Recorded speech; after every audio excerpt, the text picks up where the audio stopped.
उनके जो मजहबी वोट्स हैं उसमें तो कोई उन्हीं का मजहब का नहीं बन सकता है। यहाँ पर आप कैसे बना रहे हैं? फिर इससे वक्फ को बचाने का कोई ताल्लुक नहीं है। वक्फ की प्रॉपर्टी को बेच रहे थे, खुर्द-बुर्द कर रहे थे, उनके हितों पे कुठाराघात है।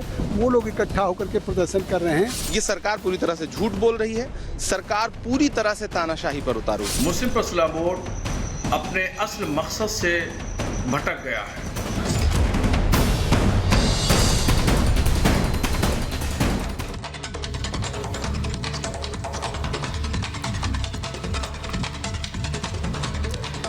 नमस्कार, आपके साथ मैं हूं सुजाता कुकरेती। आप देख रहे हैं अपना फेवरेट शो महाभारत। और महाभारत में आज दो मुद्दों पर महाभारत होगी। जिन दो मुद्दों पर आज मैं महाभारत करने जा रही हूं वो दोनों प्रदर्शन से जुड़े हुए हैं। पहला, वक्फ पर कैसे धमकी दी जा रही है, कुर्बानी देने की धमकी, नतीजे भुगतने की धमकी। और दूसरी, औरंगजेब की कब्र को हटाने को लेकर हिंदू संगठन सड़कों पर उतर आए हैं, वो भी धमकी दे रहे हैं। एक तरफ मुसलमानों का प्रदर्शन है, दूसरी तरफ हिंदू संगठनों का प्रदर्शन है। आज दोनों पर महाभारत करूंगी, ये दोनों ही आज आप देखेंगे। लेकिन सबसे पहले आपको बताना चाहती हूं कि वक्फ को लेकर कैसे धमकी दी जा रही है। वक्फ पर आज जंतर मंतर में एक बड़ा प्रदर्शन आयोजित किया गया। इस प्रदर्शन में all India Muslim personal law board के सभी बड़े नेता थे। उन्होंने आमंत्रण दिया था और नेताओं को कि यहां पर पहुंचिए, हमारा साथ दीजिए और वक्फ के खिलाफ सड़क पर उतरिए। लेकिन यहां प्रदर्शन तो हो रहा था, लेकिन प्रदर्शन में आए आम लोगों को पता ही नहीं था कि वक्फ बिल क्या है। उन्हें यह भी पता नहीं था कि वक्फ बिल का विरोध क्यों हो रहा है। हमारे सहयोगी ने उनसे पूछा तो वो माइक दूसरी तरफ करते नजर आए, आंखें मोड़ते हुए नजर आए। लेकिन सवाल यह है कि जिन आम लोगों को पता ही नहीं है कि वक्फ बिल क्या है, उसका नुकसान क्या है या फिर उससे फायदा क्या है, उन्हें जुटाकर यह धमकी क्यों दी जा रही है? क्योंकि वक्फ को लेकर all India Muslim personal law board ने जो आयोजन किया उसमें कुर्बानी देने की धमकी दी जा रही है, उसमें नतीजे भुगतने की धमकी दी जा रही है। इस देश में एक संवैधानिक तरीके से अगर कानून आएगा तो क्या सड़क पर उतरकर इस तरह से विरोध प्रदर्शन ठीक है, जायज है? आज सवाल यह पूछा जा रहा है कि भीड़ इकट्ठा की गई है, क्या इस पूरे प्रदर्शन को आम मुसलमानों का प्रदर्शन कहा जा सकता है? क्योंकि इस भीड़ में लोगों को तो पता तक नहीं है कि वो प्रदर्शन के लिए क्यों आ रहे हैं। लेकिन सबसे पहले आपको धमकी सुना देती हूं, आपको सुनाती हूं कि कुर्बानी देने की बात कैसे की जा रही है इस विरोध प्रदर्शन में। जरा सुनिए। आज का जो ये एहतजाजी मुजाहिरा और धरना हो रहा है, अभी तो ये अंगड़ाई है, आगे और लड़ाई है।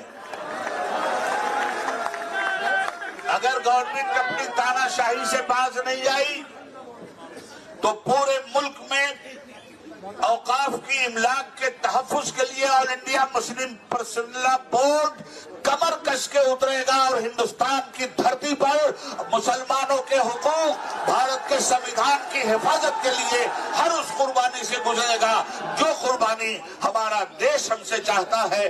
कल भी कुर्बानी दिया था, आज भी देश के संविधान के तहफ्फुज के लिए हम हर कुर्बानी के लिए तैयार हैं। आपने सुना कि वक्फ को लेकर प्रदर्शन में कुर्बानी देने, कुर्बानी लेने की बात तक कही जा रही है। आज की तस्वीरें आपको दिखाती हूं। आज असदुद्दीन ओवैसी AIMIM के अध्यक्ष हैं, इस वक्फ के प्रदर्शन में पहुंचे और वहां से भी हुंकार भरी है। वहां से एक बार फिर से मुसलमानों से कहा कि यह प्रदर्शन आपका है। मैं आपको दिखा रही हूं कि वहां पहुंचे मुसलमानों को इस बात का इल्म नहीं है, उन्हें जानकारी नहीं है कि वक्फ बिल है क्या। लेकिन उन सबको इकट्ठा कर क्या ये सियासतदान सिर्फ सियासत कर रहे हैं वक्फ के नाम पर? असदुद्दीन ओवैसी को देखा आपने, वहां समाजवादी पार्टी के सांसद अवधेश प्रसाद भी पहुंच गए समर्थन देने, क्योंकि आज कहा गया था जो लोग समर्थन में हमारे साथ आइए। ये तस्वीरें देखिए, अवधेश प्रसाद मंच पर थे, वहां से संबोधित कर रहे थे। यानी वक्फ बिल के विरोध में समाजवादी पार्टी है, ये बिल्कुल खुलकर सामने आ गया। लेकिन इनके विरोध में मुसलमानों के बीच से ही आवाज उठ रही है, जो all India Muslim personal law board को भटका हुआ बता रहे हैं और राजनीतिक दल कैसे उसका फायदा उठा रहे हैं ये बता रहे हैं। जरा सुनिए। अगर आपकी मस्जिद है, कोई आके बोलेगा मस्जिद नहीं है, कलेक्टर को कंप्लेन दे दिया, कलेक्टर इंक्वायरी ऑर्डर करेगा, इंक्वायरी तक जब इंक्वायरी ऑर्डर करेगा तो वो मस्जिद ही नहीं रहेगी, वक्फ नहीं रहेगा। वही तो कर रहे हैं। और हिंदू धर्म में, सिखों के धर्म में, जैन धर्म में, बौद्ध धर्म में उनके जो मजहबी बोर्ड्स हैं उसमें तो कोई उन्हीं का मजहब का नहीं बन सकता है। यहाँ पर आप कैसे बना रहे हैं फिर, और ज्यादा बना सकते हैं क्या? इससे वक्फ को बचाने का कोई ताल्लुक नहीं है। मुस्लिम पर्सनल लॉ बोर्ड शरई मामलात से भटक गया और समाजी मामलात से भी भटक गया, और अब हालात ये हैं, ऐसा लगता है, जाहिर होता है कि बोर्ड को सियासी लोगों ने, पॉलिटिकल पार्टियों ने हाईजैक कर लिया है, और ये हाईजैक करना खुद मुस्लिम पर्सनल लॉ बोर्ड के लिए एक न एक दिन घातक साबित होगा। तो आपने सुन लिया कि मुसलमानों के बीच से ये आवाज उठ रही है कि all India Muslim personal law board किस तरह से सियासत का शिकार हो रहा है, कैसे आम मुसलमान का फायदा उठा रहा है। मैं आपको दिखाती हूं ये क्यों कह रही हूं, क्योंकि आज हमारी सहयोगी अनामिका ने बहुत से लोगों से, प्रदर्शनकारियों से वहां बात की, जिन्हें यह पता नहीं था कि वो प्रदर्शन में आए क्यों हैं, जिन्हें यह पता नहीं था कि वहां वक्फ बिल को लेकर क्या जानकारी है, वक्फ बिल है क्या, उसका विरोध क्यों है। जरा ये रिपोर्ट आप देख लीजिए, उसके बाद मैं अपने मेहमानों से परिचय कराऊंगी। महाभारत आज इसी पर कर रही हूं, जरा सुनिए। संशोधन विधेयक का क्यों विरोध कर रहे हैं, क्यों प्रोटेस्ट? हमें नहीं पता, कुछ नहीं पता, नहीं जाना तो कहाँ से। क्यों प्रोटेस्ट कर रहे हैं? पता नहीं, उनसे बात कर लो बल्ले जाके। आप लोग क्यों विरोध कर रहे हैं संशोधन विधेयक? मैडम को मालूम करो ना मैडम। प्रोटेस्ट करने तो करो ना। हाँ, स्टेज पर मालूम करो। बात का प्रोटेस्ट करने आए। स्टेज पर बता रहे वो, आप लोग भी तो किस लिए आए, स्टेज पर बता रहे। लोग ऐसा क्यों लग रहा है आप लोगों को कि ये जो है सरकार जो है गलत कर रही है? मैं इसमें कुछ नहीं कर सकता, ये और इसे मालूम कीजिए आप। तो अभी तो प्रोटेस्ट कर रहे हैं, विरोध का हिस्सा नहीं, आप किसी और से मालूम कीजिए। वक्फ संशोधन विधेयक का विरोध क्यों कर रहे हैं आप? No comment. मेरे साथ महाभारत में जो मेहमान जुड़ रहे हैं, बीजेपी के राष्ट्रीय प्रवक्ता शहजाद पूनावाला जी को आप देख सकते हैं, एआईएमआईएम के राष्ट्रीय प्रवक्ता वारिस पठान साहब को आप देख सकते हैं, राजकुमार भाटी जी राष्ट्रीय प्रवक्ता है समाजवादी पार्टी के, हमारे साथ फैज खान भी जुड़ेंगे, कन्वीनर है मुस्लिम राष्ट्रीय मंच के, और राशिद शरीफ साहब जो कि south India Muslim personal law board के सदस्य हैं।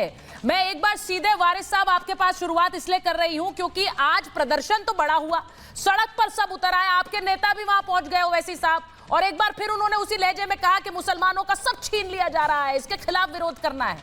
लेकिन जो आम लोग पहुंचे थे सर, उन्हें यह पता तक नहीं है कि विरोध क्यों हो रहा है, उन्हें पता नहीं है वक्फ बिल क्या है, कौन उन्हें बरगला कर रहा है।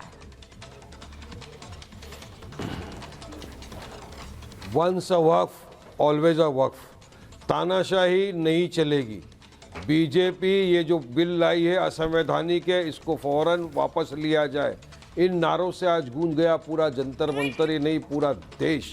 और वहाँ जितने आए थे, सुचेरा जी आपकी जानकारी के लिए बता दूं, सबको पता है, और सब आए थे अपनी अरे नहीं पता है सर, नहीं पता है, जिसको बीजेपी हड़प करना चाहती है। अरे सर आपकी जानकारी के लिए बता रही हूँ, नहीं पता है, हड़प करना चाहती। सुनिए, इतने लोगों से बात की हमने, उन्होंने माइक दूसरी तरफ कर दिया। वारिस साहब कहा उनसे पूछ लो, हमें नहीं पता है।